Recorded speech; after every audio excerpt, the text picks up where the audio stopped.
যোৱা লোকসভা নিৰ্বাচনৰ পিছৰ পৰা আমি লক্ষ্য কৰিছোঁ যে যোৱা 3 বছৰে অলপ শান্ত হৈ থকা অসমখন অলপ লাহে লাহে কিছুমান বিশেষ ব্যক্তিয়ে অশান্তি কৰিবৰ কাৰণে আগবাঢ়িছে। যেনে যোৱা লোকসভা নিৰ্বাচনৰ পিছত 5-6টা ঘটনা সংঘটিত হৈছে।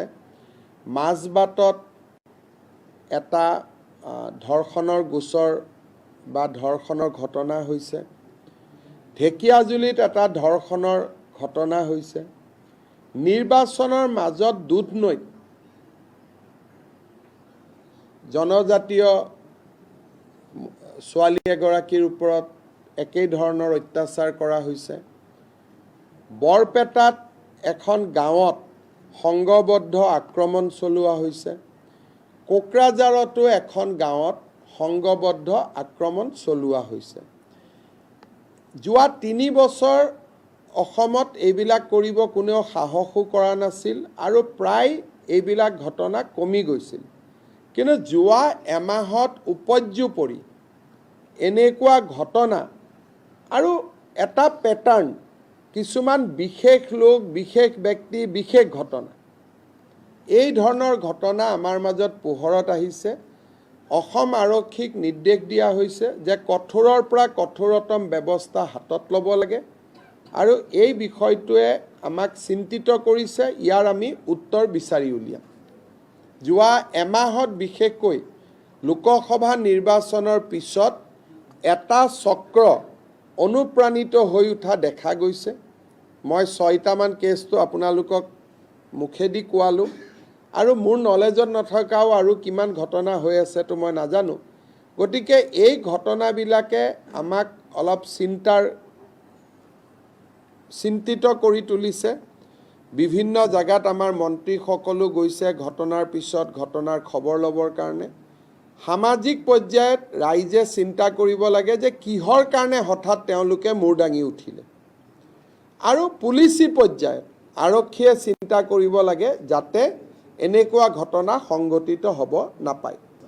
যোৱা লোকসভা নিৰ্বাচনৰ পিছৰ পৰা আমি লক্ষ্য কৰিছোঁ যে যোৱা 3 বছৰে অলপ শান্ত হৈ থকা অসমখন অলপ লাহে লাহে কিছুমান বিশেষ ব্যক্তিয়ে অশান্তি কৰিবৰ কাৰণে আগবাঢ়িছে।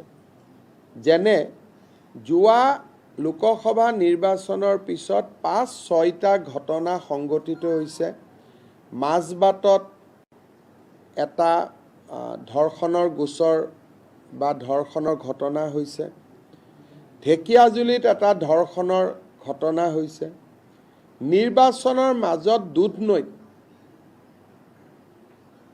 জনজাতীয় ছোৱালী এগৰাকীৰ ওপৰত একেই ধৰণৰ অত্যাচাৰ কৰা হৈছে।